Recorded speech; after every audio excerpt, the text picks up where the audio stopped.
ಅಂತೂ neck to neck ಹೋಗ್ತಾ ಇದೆ, ಪಶ್ಚಿಮ ಬಂಗಾಳ ಕೂಡ ನೆಕ್ ಟು ನೆಕ್ ಹೋಗ್ತಾ ಇದೆ. ಇನ್ನುಳಿದಂತೆ ಪುದುಚೇರಿಯಲ್ಲಿ ಟ್ರೆಂಡ್ ಸೆಟ್ ಆಗಿ ಹೋಗಿದೆ, ಅಸ್ಸಾಂ ಅಲ್ಲಿ ಟ್ರೆಂಡ್ ಸೆಟ್ ಆಗಿದೆ ಅಂತ ಅನ್ಸುತ್ತೆ. ಇನ್ನುಳಿದದ್ದು ಯಾವುದು? Assam, Tamil Nadu, West Bengal. All right, guest ಗಳು ಕೂಡ ನಮ್ಮೊಂದಿಗೆ ಜಾಯ್ನ್ ಆಗಿದ್ದಾರೆ. ಬನ್ನಿ ಅವ್ರನ್ನು ಕೂಡ ವೆಲ್ಕಮ್ ಮಾಡೋಣ. ನಮ್ಮೊಂದಿಗೆ ಬಿಜೆಪಿಯ ಹಿರಿಯ ವಕ್ತಾರರಾದಂತ M G Mahesh sir join ಆಗಿದ್ದಾರೆ. ಸರ್ ತಮಗೆ ಸ್ವಾಗತ.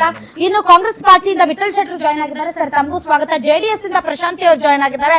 ಇನ್ನು ರಾಜಕೀಯ ವಿಶ್ಲೇಷಕರು ಮತ್ತು ಹಿರಿಯ ಪತ್ರಕರ್ತರು ಬಸವರಾಜ್ ಇಟ್ನಾಳ್ ಅವರು. ಸರ್ ತಮಗೂ ಕೂಡ ಸ್ವಾಗತ. ಮೊದಲನೇದಾಗಿ ಬಸವರಾಜ್ ಸರ್, ಸರ್ ಇಲ್ಲಿ ಕೇರಳದು ನೆಕ್ ಟು ನೆಕ್ ಹೋಗ್ತಾ ಇದೆ. ಸರ್ ಕೇರಳದು ನೆಕ್ ಟು ನೆಕ್ ಹೋಗ್ತಾ ಇದೆ, West Bengal neck to neck ಹೋಗ್ತಾ ಇದೆ.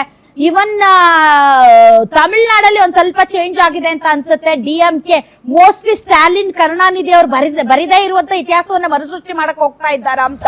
But TVK is also very important. So ತಾವು ಈ ನಂಬರ್ಸ್ ನೋಡಿ ಏನ್ ಹೇಳ್ತೀರಿ sir? First reaction. It's quite early trend. It's quite early. ಇನ್ನೊಂದು 9 ಗಂಟೆ ಆಮೇಲೆ what ever trends I am seeing ಹೆಚ್ಚು ಕಡಿಮೆ ಹೀಗೆ ಕಾಣ್ತಿತ್ತು. ನೆಕ್ಸ್ಟ್ ನೆಕ್ ಆಗುತ್ತೆ ಅಂತ ನಾನು ಅಂದ್ಕೊಂಡಿದ್ದೆ. ನಾನು ವೆಸ್ಟ್ ಬೆಂಗಾಲ್ ಆಗಲಿ ಅಥವಾ ತಮಿಳುನಾಡು ಆಗಲಿ ಮತ್ತೆ ತಮಿಳುನಾಡು ನೆಕ್ ಟು ನೆಕ್ ಅಂತ ಅಂದ್ಕೊಂಡಿರಲಿಲ್ಲ. But Kerala UDF and LDF. But ಏನಾಗಿದೆ ತಮಿಳುನಾಡಲ್ಲಿ ಮಾತ್ರ ADMK is emerging as a challenger as of this time. ಅದು ಚಾಲೆಂಜರ್ ಆಗಿ ಉಳಿತದ ಐ ಡೋಂಟ್ ನೋ. ಯಾಕಂದ್ರೆ ADMK ಅನೇಕ ಮತಗಳು ವಿಜಯ್ ತಗೊಳ್ಳೋ ಸಾಧ್ಯತೆ ತುಂಬಾ ಇದೆ. ಆಮೇಲೆ ವಿಜಯ್ ಅನೇಕ ನ್ಯಾರೇಟಿವ್ ಆಗೇ ಇತ್ತು. ವಿಜಯ್ ಮಾತಾಗ್ಲಿ ಅವ್ರ ನ್ಯಾರೇಟಿವ್ ಆಗ್ಲಿ it was closer to NDA ideology than to Dravidian ideology. So ಅದು ಇತ್ತಲ್ಲಿ ಆ ಒಂದು ಮಾತು ಆ ತರದ ಪರ್ಸೆಪ್ಷನ್ ಇತ್ತು. ಅದ್ರ ಜೊತೆಗೇನೆ but otherwise also sir like Christian votes, Muslim votes, so ಇವೆಲ್ಲವೂ ಕೂಡ DMK ಆ ಎಲ್ಲ ಒಂದು ಕಾಸ್ಟ್ ಇಂಜಿನಿಯರಿಂಗ್ ಅನ್ನು ಮಾಡಿಕೊಂಡು ವೋಟ್ ಕನ್ಸಲ್ಟ್ ಮಾಡುವಷ್ಟು ದೊಡ್ಡ ರಾಜಕೀಯ ವ್ಯಕ್ತಿಯಾಗಿ TVK ವಿಜಯ್ ಆಗಿದಾರಾ? ಈ just celebrity as of now. Is a star. ಒಬ್ಬ ಸ್ಟಾರ್ ಅವನು ಬಂದಿದ್ದಾರೆ. Yes, he has an appeal across the societal status. But ಅದ್ರ ಆಚೆಗೆ he has religion, he has people, but he might become a credible opposition voice than in the government. ಸದ್ಯಕ್ಕೆ ಅದು ಮಾತ್ರ ಸಾಧ್ಯತೆ ನನಗೆ ಕಾಣುತ್ತೆ. ಯಾಕಂದ್ರೆ ಯಾವುದೇ ರಾಜಕಾರಣ ತಮಿಳುನಾಡು ವಿಚಾರದಲ್ಲಿ ಮೊನ್ನೆ ಮಾತಾಡಿದ್ವಿ ನಾವು. ಅಲ್ಲಿನ ಸಿನಿಮಾ ಸ್ಟಾರ್ಗಳು ರಾಜಕೀಯಕ್ಕೆ ಬಂದರೂ ಕೂಡ ಅವರು ಸುಮ್ಮನೆ ಶೂಟಿಂಗ್ ನಿಲ್ಲಿಸಿ ಬಂದು ಮುಖ್ಯಮಂತ್ರಿ ಆಗಲಿಲ್ಲ. They worked in the parties, respective parties. MGR ಜೊತೆ ಕೆಲಸ ಮಾಡಿದ್ರು, ಜಯಲಲಿತಾ ಮತ್ತೆ MGR ಜೊತೆ ಕೆಲಸ ಮಾಡಿದ್ರು. ಹೀಗೆಲ್ಲ ಇರುವಾಗ ಒಮ್ಮೆನೊಮ್ಮೆ ಬಂದು ಈ cannot snatch away from power. West ಬೆಂಗಾಲ್ದು ಒಂದ್ ಸ್ವಲ್ಪ ಬೇರೆದೇ ಪಿಕ್ಚರ್ ಕಾಣ್ತಾ ಇದೆ. ಯಾಕೆ ಅಂದ್ರೆ ಅಲ್ಲಿ ಮುನ್ನಡೆಗಳು ನೆಕ್ ಟು ನೆಕ್ ಇತ್ತು. ಈಗ ಒಂದ್ ಸ್ವಲ್ಪ ಏನೋ ಎಸ್ಟಾಬ್ಲಿಷ್ ಆದಂಗ್ ಕಾಣ್ತಾ ಇದೆ. TMC 42, BJP 63, 5 ಇದ್ದದ್ದು ಡಬಲ್ ಡಿಜಿಟ್ ಗೆ ಬಂದು ಕಳೆದ ಬಾರಿ ತುಂಬಾ ಸರ್ಪ್ರೈಸಿಂಗ್ ಆಗಿ ಹೋಯ್ತು. ಈಗಂತೂ ಇದು ನೆಕ್ಸ್ಟ್ ಲೆವೆಲ್ ಹೋಗ್ತಾ ಇದೆ ಅಂತ ಅನ್ಸ್ತಾ ಇದೆ. ಮಹೇಶ್ ಸರ್, ವೆಸ್ಟ್ ಬೆಂಗಾಲ್ ಖಂಡಿತವಾಗ್ಲು ನಾವೇನು ನಿರೀಕ್ಷೆ ಮಾಡಿದ್ವಿ, ನಾನು ಅವತ್ತು ಚರ್ಚೆ ಮಾಡಿದಾಗ್ಲೂ ಹೇಳಿದ್ದೀನಿ, ನಮಗಿದು ಒಂದು ಸಿವಿಲೈಸೇಷನ್ ಬ್ಯಾಟಲ್ ಅಂತ.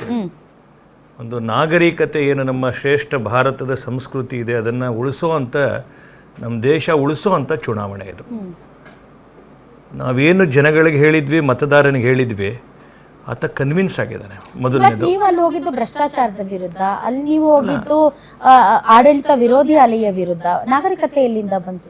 ಮೊಟ್ಟ ನಮ್ಮ ಘೋಷಣೆನೇ ನಾವು ಈ ನಮ್ಮ ಭಾರತದ ನಾಗರಿಕತೆಯನ್ನ ಉಳಿಸ್ತೀವಿ ಅಂತ. ನಮ್ಮ ಇಡೀ ಅದು ಚುನಾವಣಾ ಆಯೋಗ ಅಲ್ವಾ ಸರ್? ಅದಕ್ಕೂ ನಿಮ್ಮ ಪಾರ್ಟಿಗೂ ಭಾರಿ ವ್ಯತ್ಯಾಸ ಇದೆ. ನಿಮಗೆ ಸಂತೋಷ್ ಜಿ ಅವರ ಮೊದಲ ಹೇಳಿಕೆ, this is the battle of civilisation.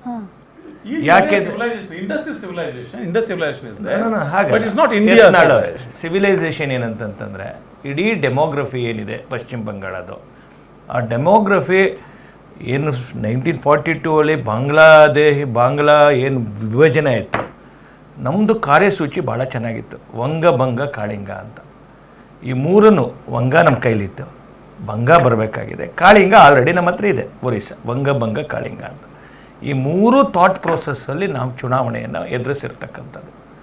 ಮೊದಲನೇ ಬಾರಿಗೆ ಅಲ್ಲಿಯ ಹಿಂದೂಗಳಿಗೆ ಅನಿಸಿದೆ, ನನ್ನ ಸಂಸ್ಕೃತಿ, ನಮ್ಮ ವಿಷಯ, ನಮ್ಮ ಭೂಮಿ ಉಳಿಸ್ಕೊಳ್ಬೇಕು ಅಂತಂದರೆ BJP ಒಂದೇ ಪರಿಹಾರ ಅಂತ. ಯಾಕೆ ಅಂತಂದರೆ ತಾವೆಲ್ಲ ಪತ್ರಕರ್ತರಿದ್ದೀರಿ, ತುಂಬ ದೊಡ್ಡ ಪ್ರಮಾಣದಲ್ಲಿ ಈ ನಿಮಿಷದ ತನಕ ಆ ಭಯದ ವಾತಾವರಣ ಇದೆಯಲ್ಲ, ಆ ಗೂಂಡಾ ಕಲ್ಚರ್ 45 ವರ್ಷಗಳ ಕಾಲ ಆದ್ರೆ ಆಡಳಿತ ವಿರೋಧಿ ಅಲೆ ಅಂತಾರೆ ಹೊರತು ಅದಕ್ಕೆ ರಿಲಿಜಿಯನ್ ಟಚ್ ಯಾಕೆ ಕೊಡ್ತಾ ಇದ್ದಾರೆ? ಒಂದು ಆಡಳಿತ ವಿರೋಧ, ಒಂದು ಗುಂಡಾ ಕಲ್ಚರ್ ಅಥವಾ ಹೆದರಿಸುವಂತದ್ದು, ಬೆದರಿಸುವಂತದ್ದು, ಇದು ಒಂದು ಆಡಳಿತ ವಿರೋಧಿ ಅಲೆ. ನಾನು ಕೇಳ್ತಾನೆ ಇರಲಿಲ್ಲ. ನೀವು ಬಾಂಗ್ಲಾದೇಶದ ಪಾರ್ಲಿಮೆಂಟ್ನಲ್ಲಿ ಒಬ್ಬ ಬಾಂಗ್ಲಾ ಪಾರ್ಲಿಮೆಂಟ್ ಒಳಗಡೆ ಒಬ್ಬ MP ಮೊನ್ನೆ ಮಾತನಾಡಿದ್ದಾನೆ. ಆತ ಏನು ಮಾತನಾಡಿದ್ದಾನೆ ಅಂದರೆ, BJP ಬರ್ತಾ ಇದೆ ಅಧಿಕಾರಕ್ಕೆ, ಭಾರತದಿಂದ ನಮ್ಮ ಬಾಂಗ್ಲಾದೇಶ ನುಸುಳುಕೋರನ್ನ ನಮ್ಮ ದೇಶಕ್ಕೆ ಲಕ್ಷಾಂತರ ಜನಕ್ಕೆ ಒದ್ದು ಒಳಗಡೆ ಹಾಕ್ತಾರೆ ಅಂತ. ಎಲ್ಲಿಗೆ ಹಾಕ್ತಾರೆ? ಬಾಂಗ್ಲಾದೇಶಕ್ಕೆ ವಾಪಸ್ ಕಳಿಸ್ತಾರೆ. ನಮ್ಗೀಗ ಆತಂಕ ನಿರ್ಮಾಣ ಆಗಿದೆ ಅಂತ ಬಾಂಗ್ಲಾದೇಶದ ತಡೆದಿರೋರು ಯಾರು ಸರ್? ನಿಮ್ ಬಾರ್ಡರ್ಸ್ ನಿಮ್ ಕೈಯಲ್ಲೇ ಇದೆ ಅಲ್ಲ ಸರ್, ಈಗ ಯಾರು ತಡೆದಿದ್ದಾರೆ? ನಿಮಿಷ ನಿಮ್ ಚರ್ಚೆ ಇದಕ್ಕೆ ಯಾಕೆ ಹೇಳ್ತಾ ಇದ್ದೀನಿ ಅಂದ್ರೆ, ಕಳೆದ 45 ವರ್ಷ ಕೇಳಮೇಲೆ ಕಳೆದ 45 ವರ್ಷಗಳ ಕಾಲ ಈ ಯಾರು ಬಾಂಗ್ಲಾದೇಶದ ನುಸುಳುಕೋರರು ಅಂತಿದ್ದಾರೆ, ಇನ್ಫ್ಲಿಟೇಟರ್ಸ್ ಅಂತ ಯಾರು ಹೇಳ್ತಾರೆ, ಅವರನ್ನು ಅಷ್ಟು ಪೋಷಿಸೋ ಕೆಲಸ ಹಿಂದಿನ ಕಮ್ಯುನಿಸ್ಟ್ ಸರ್ಕಾರ ಮಾಡ್ತು, ಇವತ್ತಿನ ತೃಣಮೂಲ ಕಾಂಗ್ರೆಸ್. ಕೇಂದ್ರ ಸರ್ಕಾರದ ಕೆಲಸ, ರಾಜ್ಯ ಸರ್ಕಾರದ ಕೆಲಸನ ಇಲ್ಲಿ ಒಂದು ನಿಮಿಷ ರೇ, ಗಡಿ ಕಾಯುವ ಆಧಾರ್ ಕಾರ್ಡ್ ಕೊಟ್ಟಿದ್ದರು, ವೋಟರ್ ID ಕೊಟ್ಟಿದ್ದಾರೆ. ಕೇಳಿ ಸರ್, ಇಡೀ ಗಡಿ ಕಾಯ್ತಕ್ಕ ಇಡೀ ದೇಶದ ಒಳಗಡೆ 3491 ಕಿಲೋಮೀಟರ್ ಗಡಿ ಒಳಗಡೆ ಏನು 600 ಕಿಲೋಮೀಟರ್ ಗಡಿ ಏನಿದೆ, ಪಶ್ಚಿಮ ಬಂಗಾಳದ 600 ಕಿಲೋ ಗಡಿ ಏನಿದೆ, ಅದನ್ನು ಈ ನಿಮಿಷ ತನಕ ಮುಚ್ಚಕ್ಕಾಗಿಲ್ಲ. ಪ್ರತಿ ಬಾರಿ ದುಡ್ಡು ಕೇಂದ್ರ ಸರ್ಕಾರದ ಫೇಲ್ಯೂರ್, ರಾಜ್ಯ ಸರ್ಕಾರ ಭೂಮಿ ಒಂದಿಷ್ಟು ಹೇಳ್ತೇನೆ, ಲಾ ಆ್ಯಂಡ್ ಆರ್ಡ್ರು ಭೂಮಿ ಅದನ್ನು ಒದಗಿಸ್ಕೊಡ್ಬೇಕಾಗ್ತಕ್ಕಂಥದ್ದು ರಾಜ್ಯ ಸರ್ಕಾರ. ಪ್ರತಿ ಬಾರಿ ಕೇಂದ್ರ ಸರ್ಕಾರ ಈ ಭೂಮಿ ಸ್ವಾಧೀನ ಮಾಡಿಕೊಡಿ ಅಂತ ದುಡ್ಡು ಕಳಿಸಿದ್ರೆ ನಮ್ಮ ಕೈಲಿ ಸ್ವಾಧೀನ ಮಾಡ್ಕೊಳಕ್ಕಾಗಲ್ಲ ಅಂತ ವಾಪಸ್ ಕೊಡ್ತಾ ಇದೆ. ಕಳೆದ 7 ವರ್ಷಗಳಲ್ಲಿ ಸತತವಾಗಿ ತೃಣಮೂಲ ಕಾಂಗ್ರೆಸ್ಸು ಯಾವುದೆಲ್ಲ ನಮಗೆ ಮೇಡಮ್ ಬಾರ್ಡರ್ಸ್ಗೆ ಬೇಕಾಗಿರ್ತಕ್ಕಂಥ ಭೂಮಿಯನ್ನು ಸ್ವಾಧೀನ ಮಾಡಿ, ಇವತ್ತೇನು ಮಾಲ್ಡಾ, ಮುರ್ಷಿದಾಬಾದು ಇವೆಲ್ಲ ಜಾಗಗಳಿದ್ದಾವೆ, ಇವೆಲ್ಲ ಅತಿಕ್ರಮಣಕಾರರು ಅದನ್ನು ಆಕ್ಯುಪೈ ಮಾಡಿದ್ದಾರೆ. ನಮ್ಮ ಬಾರ್ಡರ್ ಸೆಕ್ಯೂರಿಟಿ ಫೋರ್ಸಸ್ ಅವರಿಗೆ ಯಾವ ಭೂಮಿ ಬೇಕಾಗಿದೆ ಅದನ್ನು ತಡಿಲಿಕ್ಕೋಸ್ಕರ